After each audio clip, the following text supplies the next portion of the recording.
പശ്ചിമേഷ്യയിലെ യുദ്ധസമാനമായ അന്തരീക്ഷം തന്നെയാണ് ഇപ്പോഴും നമുക്ക് പറയാനുള്ളത്. നമുക്കറിയാം, ആശങ്കയോടെയായിരുന്നു ഇന്നലെ പകൽ മുഴുവൻ നമ്മൾ കാത്തിരുന്നത്. ഉപരോധം ഉണ്ടാകുമോ ഇല്ലയോ എന്നുള്ളൊരു കാര്യത്തിൽ തന്നെയായിരുന്നു ഉണ്ടായിരുന്നത്. പക്ഷേ ഇന്നലെ ഇന്ത്യൻ സമയം 7:00 തന്നെ അമേരിക്ക പ്രഖ്യാപിച്ച ഉപരോധം ഹോർമൂസ് കടലിടുക്കിൽ തുടങ്ങുകയും ചെയ്തു.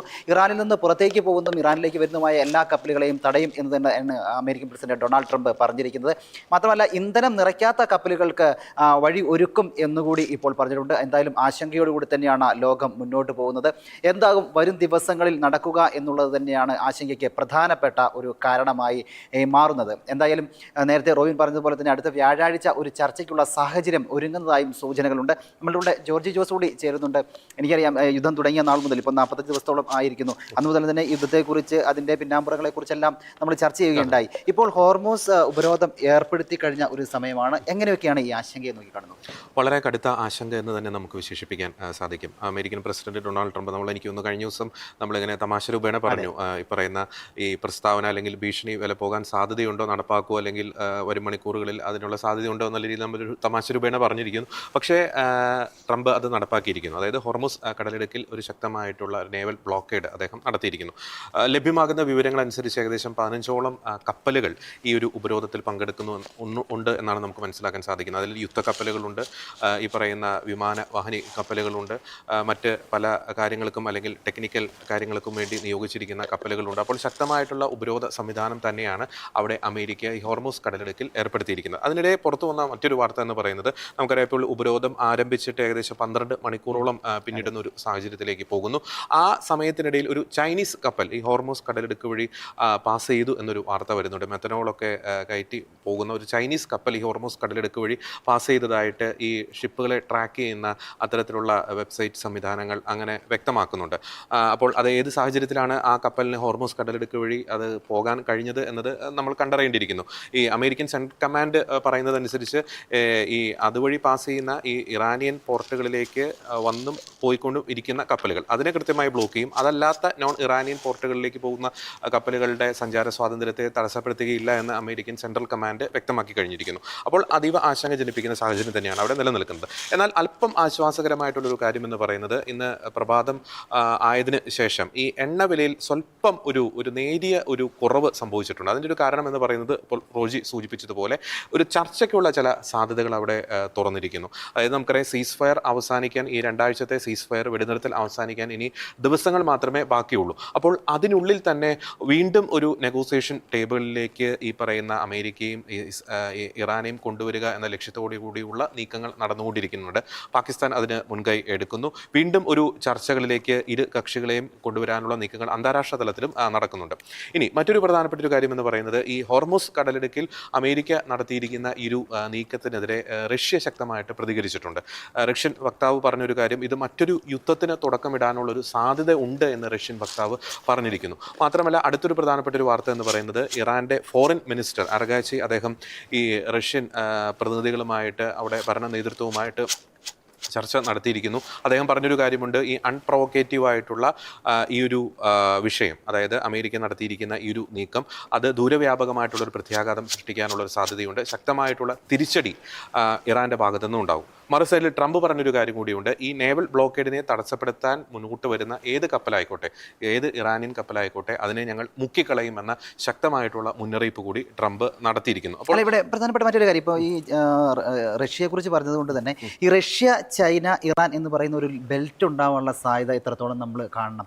കാരണം ഈ ചൈനയുടെ ഒരു കപ്പൽ ആ വഴി കടന്നുപോയി എന്ന് പറയുന്നു.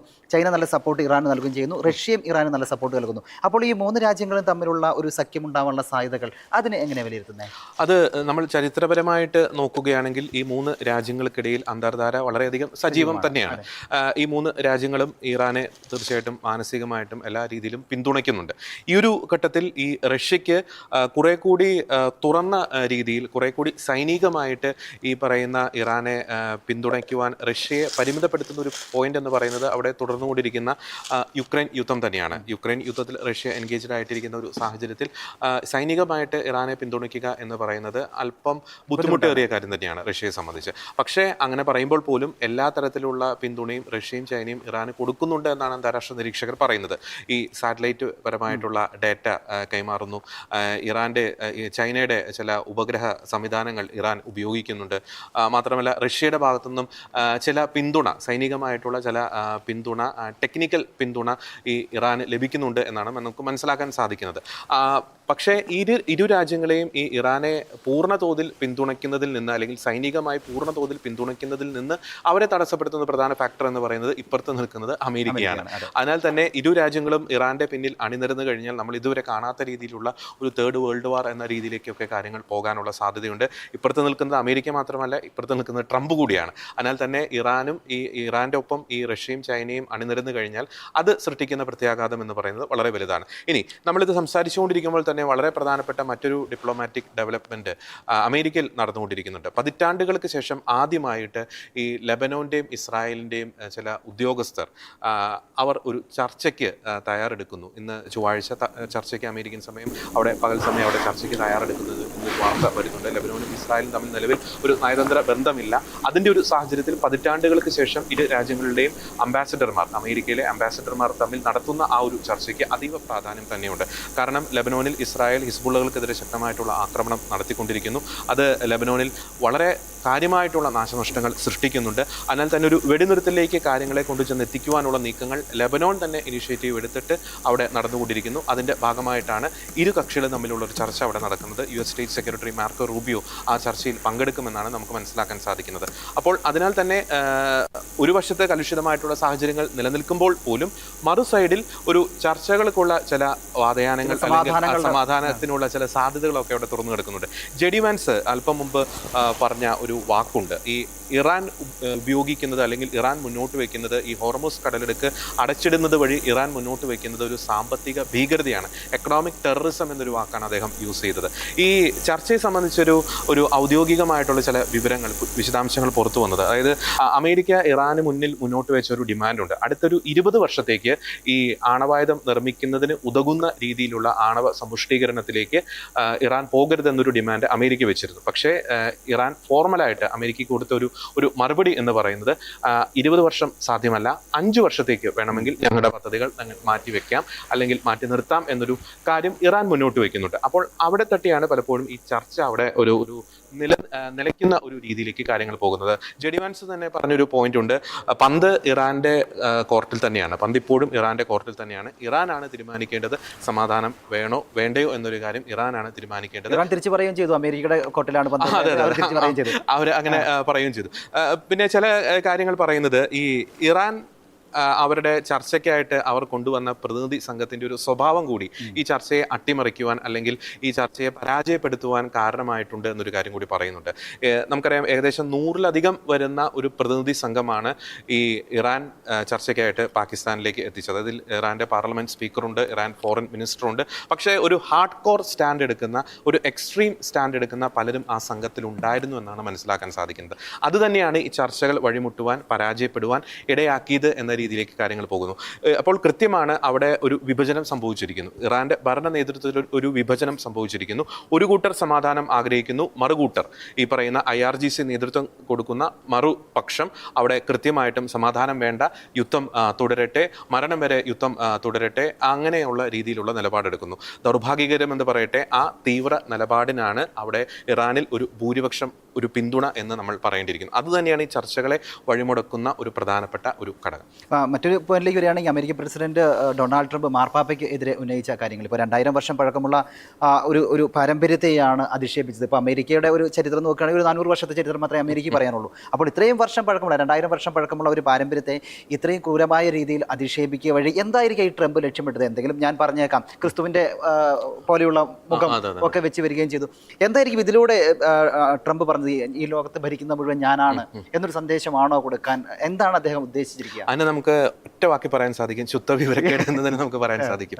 ശുദ്ധ വിവരക്കേട് തന്നെയാണ് ട്രംപ് പറഞ്ഞിരിക്കുന്നത്. അതായത് എന്താണ് ആളുടെ ഇനി വ്യക്തിപരമായിട്ടുള്ള ഏതെങ്കിലും തരത്തിലുള്ള ഒരു വൈകല്യങ്ങളാണോ, അല്ലെങ്കിൽ അത്തരത്തിലുള്ള നീക്കങ്ങളാണോ, അല്ലെങ്കിൽ ഒരു അഹങ്കാരത്തിൻ്റെ പുറത്ത് പറയുന്നതാണോ? കാരണം നമുക്കറിയാം എത്ര വലിയ ഘോര യുദ്ധം ലോകത്ത് നടന്നിട്ടുണ്ട്. നമുക്ക് ഈ സമീപകാലങ്ങളിലൊക്കെ നമുക്ക് ഇറാഖ് യുദ്ധം, ഈ കുവൈറ്റ് യുദ്ധം, അല്ലെങ്കിൽ റഷ്യ യുക്രൈൻ യുദ്ധം, അതിലൊക്കെ ഇരു കക്ഷികളും ഒരു ഘട്ടത്തിലും ഈ മാർപ്പാപ്പയെ അധിക്ഷേപിക്കുന്ന രീതിയിലുള്ള പരാമർശങ്ങൾ ഒരു ഘട്ടത്തിലും ഉണ്ടായിട്ടില്ല. നമുക്കറിയാം മാർപ്പാപ്പമാർ, കത്തോലിക്ക സഭയിലെ പരമാചാര്യന്മാർ പലപ്പോഴും എല്ലാ വിഷയങ്ങളിലും തന്നെ ഒരു ന്യൂട്രൽ ആയിട്ടുള്ള സ്റ്റാൻഡ് എടുക്കുകയാണ് ചെയ്തിട്ടുള്ളത്. നീതിക്ക് വേണ്ടി, സമാധാനത്തിന് വേണ്ടി, പാവപ്പെട്ടവർക്ക് വേണ്ടി മുഖം നോക്കാതെയുള്ള ഒരു നിലപാടാണ് അവിടെ സ്വീകരിച്ചിരിക്കുന്നത്. എക്കാലഘട്ടത്തിലും യുദ്ധം അവസാനിപ്പിക്കണം, സമാധാനം ലോകത്ത് സംജാതമാകണം എന്ന കൃത്യമായിട്ടുള്ളൊരു നിലപാടാണ് എടുത്തിരിക്കുന്നത്. അപ്പോൾ ട്രംപിനെ സംബന്ധിച്ചിടത്തോളം താൻ ആഗ്രഹിക്കുന്നവരെല്ലാവരും തൻ്റെ ചൊൽപ്പടിക്കുള്ളിൽ നിൽക്കണം എന്ന രീതിയിലുള്ള ശുദ്ധ വിവരക്കേട് തന്നെ പറഞ്ഞിരിക്കുന്നു. ശുദ്ധ വിവരക്കേട് എന്ന് നമ്മൾ പറയാനുള്ള പ്രധാനപ്പെട്ട ഒരു കാരണം എന്ന് പറയുന്നത് അദ്ദേഹം മാർപ്പാപ്പയെ അധിക്ഷേപിച്ച് അദ്ദേഹം തയ്യാറാക്കിയ ഒരു പോസ്റ്റിലെ ചില വാചകങ്ങൾ തന്നെയാണ്. താൻ ഉണ്ടായിരുന്നില്ലെങ്കിൽ മാർപ്പാപ്പ ആ പദവിയിലേക്ക് എത്തില്ല, ലയോ 14 മാർപ്പാപ്പ ആ പദവിയിലേക്ക് എത്തില്ല. നമുക്കറിയാം ഈ കോൺക്ലേവ് ഒക്കെ നമ്മൾ റിപ്പോർട്ട് ചെയ്തതാണ്. കോൺക്ലേവിന്റെ ആ ഒരു രഹസ്യ സ്വഭാവം, അതെങ്ങനെയാണ് നടക്കുന്നത് എന്നതിനെപ്പറ്റി കൃത്യമായി ഒരു അവബോധമുള്ള ഒരു വ്യക്തിക്കും ഇത്തരത്തിലുള്ള ഒരു നിലപാട് എനിക്ക് തോന്നുന്നു ട്രംപ് അല്ലാതെ വേറെ ലോകത്തിലുള്ള ഒരു ഭരണാധികാരിയും ഇങ്ങനെ പറയുമെന്ന് തോന്നുന്നില്ല. കാരണം ട്രംപ് അത്ര രീതിയിൽ നേരത്തെ പറഞ്ഞ വിവരക്കേട് തന്നെയാണ് പറയുന്നത്. അത് സമാധാനത്തിന് വേണ്ടി എപ്പോഴും നിലകൊള്ളുന്ന ഒരു ആചാരനാവുമ്പോഴാണ് ഇത് പലപ്പോഴും എന്താ പറയാ ഇത്രയും കൂടുതലായിട്ട് നമ്മൾ ക്രിട്ടിസൈസ് ചെയ്യാൻ പറ്റുന്നത്, അല്ലേ? അത് മാത്രമല്ല, ഇപ്പം അല്പം മുമ്പാണ് അദ്ദേഹം വളരെ രൂക്ഷമായ പ്രതിഷേധങ്ങളുടെ അടിസ്ഥാനത്തിൽ നേരത്തെ റോജി സൂചിപ്പിച്ച ക്രിസ്തുവിന്റെ രൂപത്തെ അധിക്ഷേപിക്കുന്ന തരത്തിലുള്ള ഒരു ഇമേജ് ഒക്കെ ഇന്നലെ അയാൾ പുറത്തുവിട്ടിരുന്നു. അപ്പോൾ അത് പിൻവലിക്കുന്ന രീതിയിലേക്ക് കാര്യങ്ങൾ പോകുന്നു. പക്ഷേ താൻ മാർപ്പാപ്പയോട് മാപ്പ് പറയുകയില്ല എന്ന ആ ഒരു നിലപാടിൽ ഉറച്ചു നിൽക്കുന്ന ഒരു സാഹചര്യം കൂടി അവിടെയുണ്ട്. നമുക്കറിയാം ലോകത്ത് നടക്കുന്ന ഏത് സംഘർഷമായിക്കോട്ടെ അത് ഇരു കക്ഷികൾക്കും വളരെ സ്വീകാര്യനായിട്ടുള്ള ഒരു വ്യക്തിയാണ് മാർപ്പാപ്പ എന്ന് പറയുന്നത്. ആ പദവിയിലേക്ക് ആരെത്തിയാലും ഇരു കക്ഷികൾക്കും, യുദ്ധത്തിന്റെ ഇരുപക്ഷത്ത് നിൽക്കുന്ന ഇരു കക്ഷികൾക്കും വളരെ സ്വീകാര്യനായിട്ടുള്ള വ്യക്തിയാണ് മാർപ്പാപ്പ എന്ന് പറയുന്നത്. പലപ്പോഴും ഒരു ഡയലോഗിലേക്ക്, ഒരു മധ്യസ്ഥ ശ്രമത്തിലേക്ക്, അല്ലെങ്കിൽ ഒരു സമാധാനം സഞ്ചാരമാക്കുന്ന കാര്യത്തിൽ മാർപ്പാപ്പമാർ വഹിച്ച പങ്ക് എന്ന് പറയുന്നത് വളരെ വലുതാണ്. അങ്ങനെ പറയുമ്പോൾ പോലും തിന്മയ്ക്കെതിരെ, അനീതിക്കെതിരെ അതിശക്തമായിട്ട് മുഖം നോക്കാതെ, അത് ഇപ്പുറത്ത് നിൽക്കുന്നത് എത്ര പവർഫുൾ ആയിട്ടുള്ള ഭരണാധികാരിയാണോ അതൊന്നും നോക്കാതെ ശക്തമായിട്ടുള്ള നിലപാട് മാർപ്പാപ്പമാർ എന്നും എടുത്തിട്ടുണ്ട്. അതായത് ട്രംപിന്റെ ഒരു ഭീഷണി എന്ന് പറയുന്നത് അതിന് യാതൊരു വിലയും കൽപ്പിക്കേണ്ട, അർഹിക്കുന്ന അവജ്ഞയോടുകൂടി തന്നെ തള്ളിക്കളയേണ്ടിയിരിക്കുന്നു. വളരെ ശക്തമായിട്ടുള്ള പിന്തുണ തന്നെ മാർപ്പാപ്പയ്ക്ക് ഈ ഒരു വിഷയത്തിൽ ലഭിക്കുന്നുണ്ട്. ഇന്നലെ അൾജീരിയയിലേക്കുള്ള യാത്രാമധ്യേ വിമാനത്തിൽ വെച്ച് മാധ്യമ പ്രവർത്തകരുമായിട്ട് സംസാരിക്കുകയും മാർപ്പാപ്പ കൃത്യമായിട്ട് പറഞ്ഞു, ഞാൻ ട്രംപ് ഭരണകൂടത്തെ ഒരു കാരണവശാലും ഭയപ്പെടുന്നില്ല. ഇനിയും ഉറക്കെ യുദ്ധത്തിനെതിരെ ഞാൻ സംസാരിച്ചുകൊണ്ടിരിക്കും, സമാധാനത്തിന് വേണ്ടി ഞാൻ സംസാരിച്ചുകൊണ്ടിരിക്കും. അതെൻ്റെ ശക്തമായിട്ടുള്ള നിലപാടാണ് എന്ന് അദ്ദേഹം നഖശികാന്തം പറഞ്ഞിരിക്കുന്നു. അപ്പോൾ കൃത്യമായിട്ടുള്ള മറുപടി തന്നെ ട്രംപിന് കൊടുത്തിരിക്കുന്നു. ട്രംപ് അങ്ങനെ അവിടെ ഇങ്ങനെ ചിലച്ചുകൊണ്ടിരിക്കും. പക്ഷേ മാർപ്പാപ്പ ശക്തമായിട്ടുള്ള കത്തോലിക്ക സഭയുടെ അടിസ്ഥാന പ്രമാണങ്ങളിൽ ഊന്നിയുള്ള നിലപാട് തുടർന്നുകൊണ്ടിരിക്കും.